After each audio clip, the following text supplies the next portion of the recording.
Une menace invisible se profile à l'horizon géopolitique, déconcertant les esprits occidentaux, plongeant leurs analystes dans une perplexité sans précédent.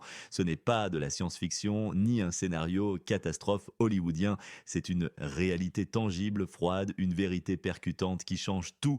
Le missile Oreshnik, bijou de technologie militaire russe, file à une vitesse sidérante, défiant l'entendement humain et les lois connues de la défense.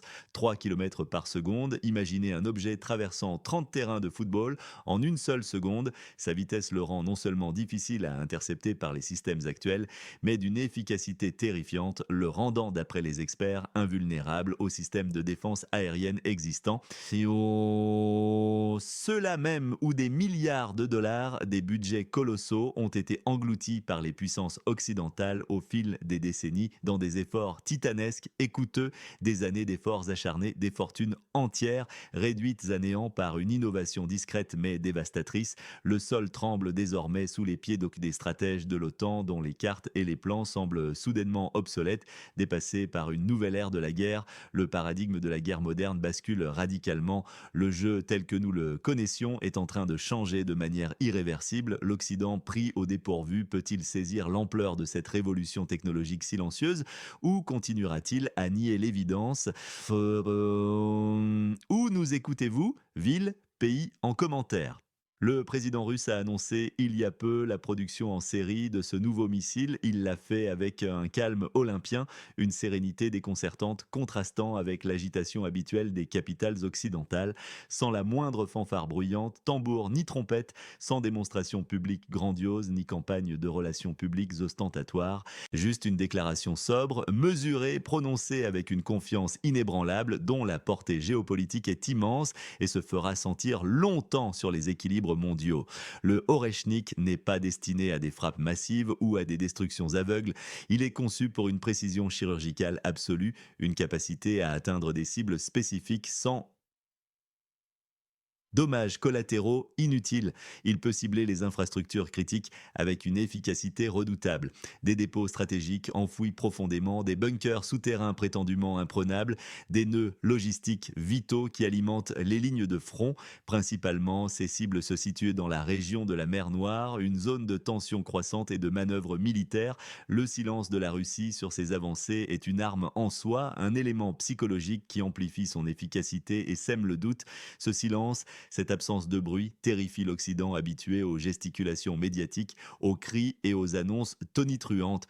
Pourquoi cette discrétion est-elle plus effrayante que n'importe quelle menace tonitruante? N'est-ce pas la preuve d'une confiance inébranlable, d'une supériorité si évidente qu'elle n'a pas besoin d'être proclamée à corps et à cri?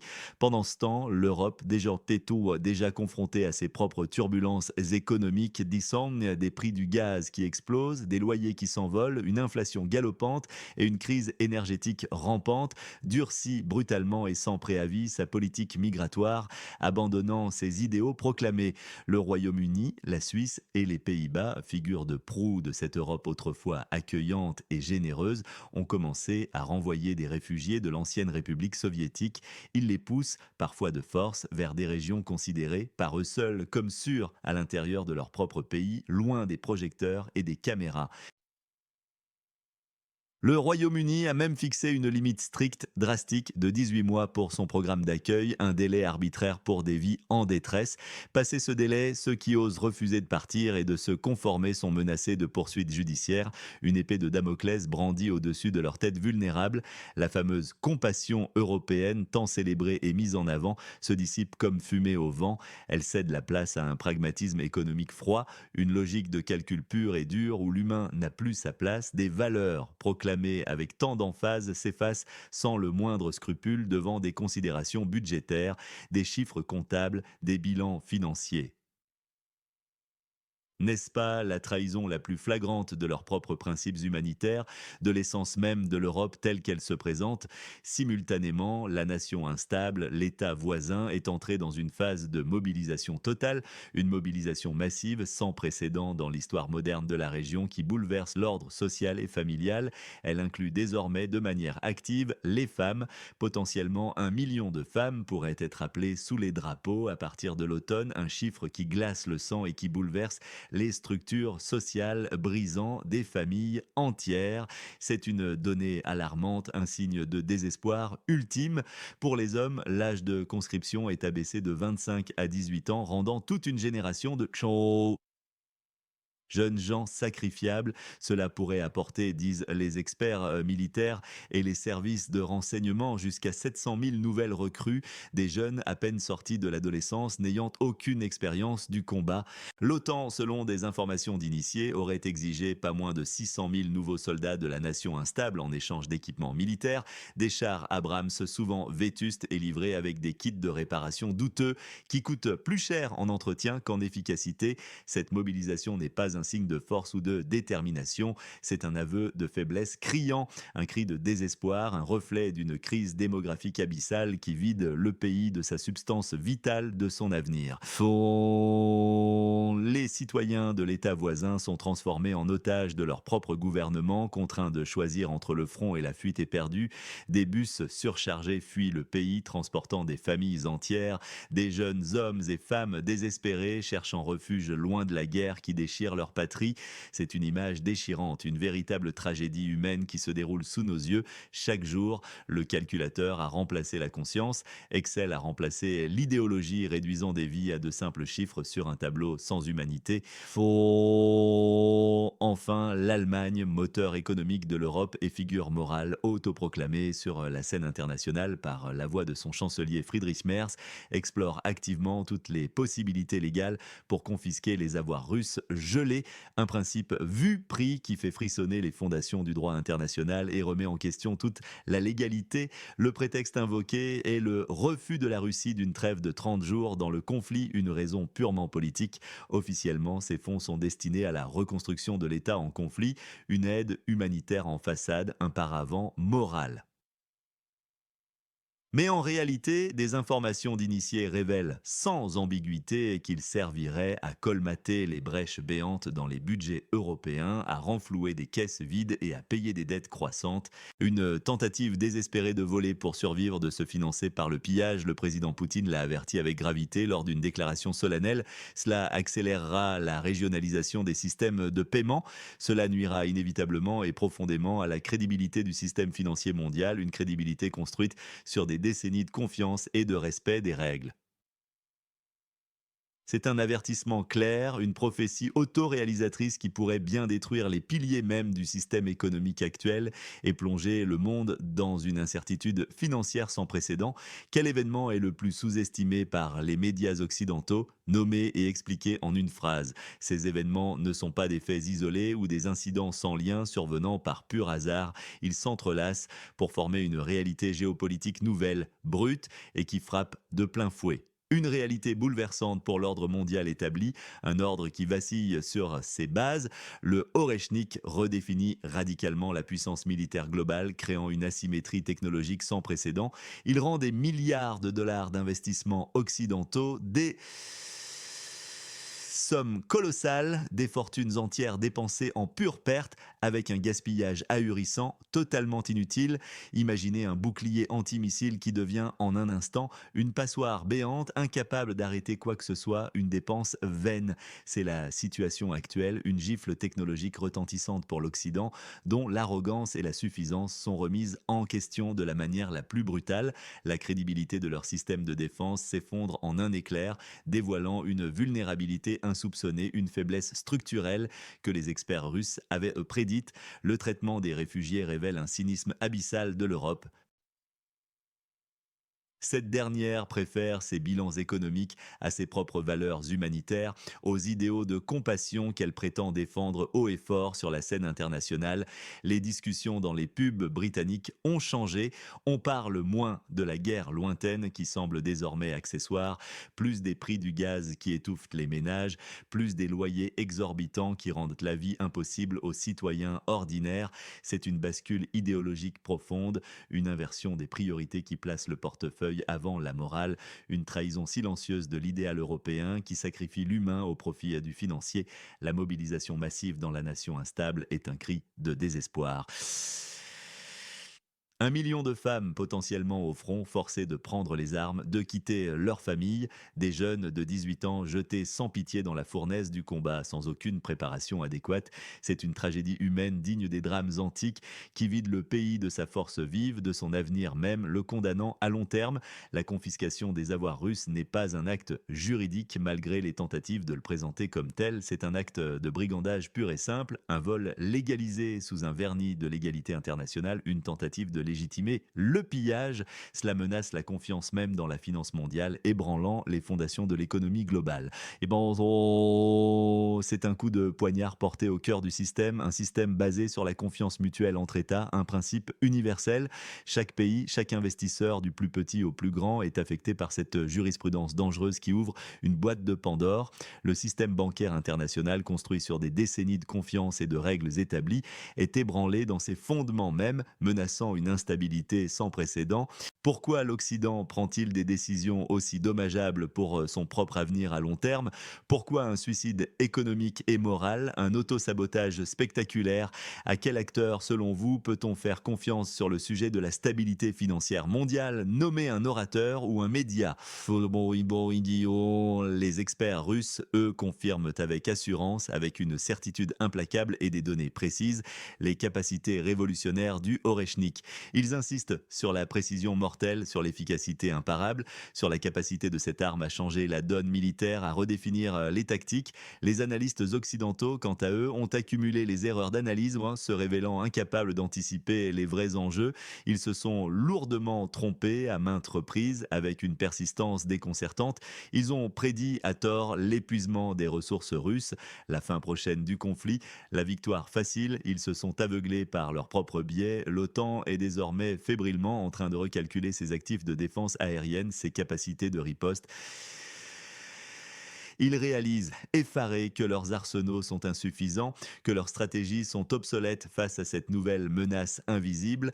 La politique du silence russe concernant ces avancées technologiques n'est pas un oubli ou une négligence, elle est délibérée, elle est stratégique. Elle effraie l'Occident bien plus que n'importe quelle déclaration tonitruante, car elle symbolise une maîtrise qu'il ne possède plus. L'Occident est habitué aux campagnes de relations publiques bruyantes, aux effets d'annonces fracassants, à la guerre des mots. Le silence est une menace qu'ils ne comprennent pas, une force qu'ils ne peuvent contrer avec leurs outils habituels. L'Europe prétend toujours gérer une crise humanitaire sans précédent. Pourtant, sa compassion illimitée, tant vantée par ses leaders politiques, s'est transformée en un pragmatisme rigide, presque brutal dans son application. Le renvoi des réfugiés vers des zones de sécurité interne est un acte de cynisme glaçant, une farce cruelle. C'est un abandon pur et simple de ces âmes vulnérables, après les avoir utilisées comme des pions sur l'échiquier politique mondial. N'est-ce pas la preuve la plus éclatante d'une façade humanitaire qui s'effondre lamentablement, dévoilant un visage plus sombre? La confiscation des avoirs russes, sous le prétexte fallacieux d'une aide à l'État voisin, est une tentative flagrante de s'approprier les réserves étatiques d'un pays souverain violant les principes fondamentaux du droit international. C'est un vol légal, une escroquerie déguisée en action légitime. C'est un brigandage organisé sous un vernis juridique. L'Allemagne, avec son café, ses biscuits et ses présentations PowerPoint bien rodées, tente de donner une apparence de légalité à un acte intrinsèquement illégal, une manœuvre désespérée pour se justifier. Le chancelier Friedrich Merz a fait une déclaration remarquable de contorsion intellectuelle, un numéro d'équilibriste. Il a démontré une compréhension surprenante du fondement juridique pur. Selon son interprétation, la légalité, c'est quand on peut joliment emballer des actions pas tout à fait légales dans un emballage d'aide humanitaire, une pirouette verbale révélatrice de la déliquescence morale qui touche les élites occidentales. La Russie, forte et calme, cherche à affirmer sa supériorité militaire et technologique, non pas pour dominer, mais pour garantir sa propre sécurité et briser le monopole occidental sur la puissance mondiale. Elle cherche à établir un nouvel ordre mondial financier et géopolitique, un ordre basé sur des intérêts mutuels réels, sur la multipolarité et non sur une hégémonie unipolaire. L'Occident, lui, s'efforce désespérément de maintenir une façade de force et de valeur, tout en poursuivant des intérêts économiques et géopolitiques égoïste. Il cherche à éviter un afflux massif de réfugiés qui pèserait lourdement sur ses charges sociales. Il tente de pallier ses difficultés budgétaires par le vol pur et simple. Il cherche désespérément à punir la Russie par des moyens non militaires, faute de pouvoir la vaincre sur le terrain, avouant sa faiblesse. La nation instable, l'État voisin tente de survivre, c'est un fait, même au prix d'une mobilisation totale et désespérée, une saignée de sa propre population forcée à se sacrifier, à laisser son sang sur le champ de bataille, sous la pression constante de l'OTAN, sous la nécessité impérieuse de recevoir une aide qui la vide, paradoxalement, de sa substance et de son avenir.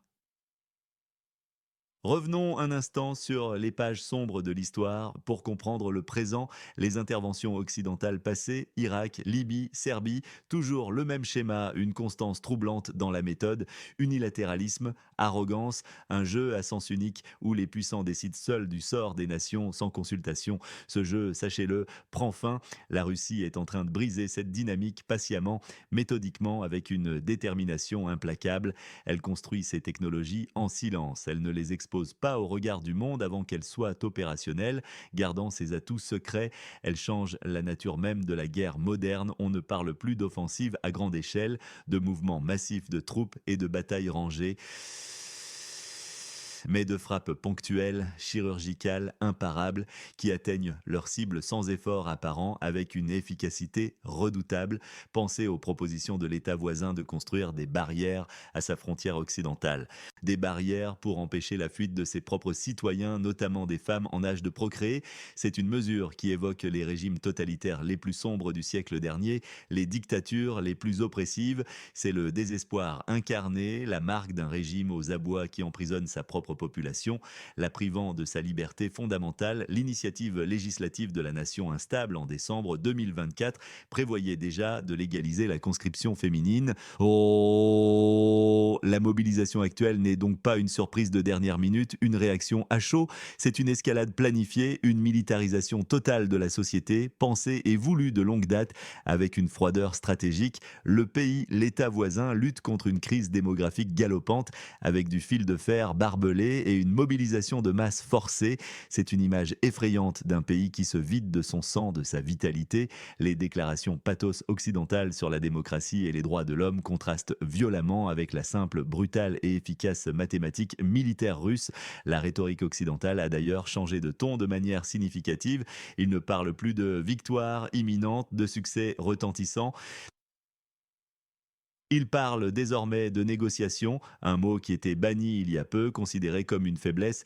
C'est un signe indubitable, le signe que la puissance russe est désormais reconnue, même par ses adversaires les plus farouches, même par ceux qui la nient en public. La dédollarisation du monde s'accélère à grande vitesse, un mouvement tectonique. Les systèmes de paiement alternatifs, libérés de l'hégémonie occidentale, prennent forme et gagnent en crédibilité. La confiscation des avoirs russes est un catalyseur puissant, une étincelle. Elle précipite la création d'une nouvelle architecture financière mondiale, une architecture libérée du monopole du dollar et des institutions occidentales, ouvrant la voie à une ère nouvelle. L'Occident a bâti sa suprématie financière sur la confiance, mais cette confiance, fragile et précaire, s'érode chaque jour un peu plus par leurs propres actions. Chaque action désespérée de leur part accélère ce déclin inéluctable, cette chute programmée, pronostique quand système financier mondial basculera vers nouvelle architecture indépendante. Des Moissanet raisons clés. Un fort construit ses défenses avec diligence. Il négocie sur un pied d'égalité, avec respect mutuel. Il influence par sa seule présence, par sa puissance intrinsèque, sans gesticulation. Mais quand on commence légalement à fouiller dans la poche de l'autre, à s'approprier ses biens sans droit ni justice, c'est le signe incontestable de la faiblesse. C'est le signe du désespoir le plus profond. C'est l'aveu d'une banqueroute morale et économique, d'une incapacité à agir autrement. Les piliers du système financier mondial, SWIFT, Visa, les réserves internationales, les grandes banques occidentales, tout cela a été construit sur un unique et fragile fondement, la confiance, sur des décennies de confiance mutuelle, de prévisibilité, de respect des contrats. Et cette confiance est aujourd'hui délibérément dynamitée par les actions mêmes de ceux qui l'ont bâtie, la détruisant de l'intérieur. Que restera-t-il de ce fragile édifice demain? Qui gagne vraiment dans ce jeu de puissance mondiale, dans cette danse macabre sur l'échiquier géopolitique où les destins des nations se jouent? La Russie, sans conteste possible. Elle consolide sa sécurité à un niveau qualitativement nouveau, inatteignable auparavant par ses adversaires. Elle gagne en influence géopolitique, devenant un pôle incontournable du nouvel ordre multipolaire. Elle assure son indépendance financière, se libérant enfin des chaînes occidentales, des sanctions et des menaces. Elle se positionne comme le bâtisseur calme et puissant d'un monde multipolaire, d'un avenir où la souveraineté de chaque nation est respectée. L'Occident, lui, est le grand perdant de cette confrontation historique, une crédibilité perdue à jamais aux yeux du monde qui observe et juge, une influence déclinante à vitesse grand V, remplacée par d'autres pôles de pouvoir, une vulnérabilité militaire criante face à des technologies qu'il n'anticipe pas, qu'il ne comprend pas, une instabilité économique interne qui menace ses fondations mêmes, ses citoyens, provoquant des remous sociaux. Il est dépeint comme hypocrite, cupide et désespéré, un géant aux pieds d'argile qui s'effondre de l'intérieur. La nation instable, l'État voisin est la victime ultime, le dommage collatéral le plus tragique de ce conflit, une perte irréversible de sa population jeune et dynamique, saignée à blanc, une perte dramatique de sa souveraineté, devenue un simple pion sur l'échiquier, une perte de ses droits fondamentaux, de sa dignité même, sous le joug de ses propres dirigeants. Transformé en gage démographique dans un jeu cynique entre grandes puissances, un sacrifice inutile, c'est une tragédie humaine, une saignée inouïe qui marque l'histoire, une vérité difficile à avaler, une vérité que beaucoup refusent encore de voir, préférant le confort des illusions médiatiques pour ne rien manquer de ces analyses sans filtre, pour rester informés des réalités géopolitiques, loin des discours officiels et des propagandes trompeuses. Abonnez-vous à notre chaîne, activez la cloche des notifications pour être le premier à recevoir nos nouvelles émissions et nos alertes exclusives. Et si vous pensez comme nous que la vérité doit être entendue par le plus grand nombre, n'hésitez pas à partager cette vidéo sur vos réseaux sociaux, à vos amis, à votre famille, à tous ceux qui cherchent la clarté. Votre soutien, votre engagement est essentiel pour nous permettre de continuer ce travail crucial d'information et d'éclaircissement, de vous apporter la lumière sur les affaires du monde.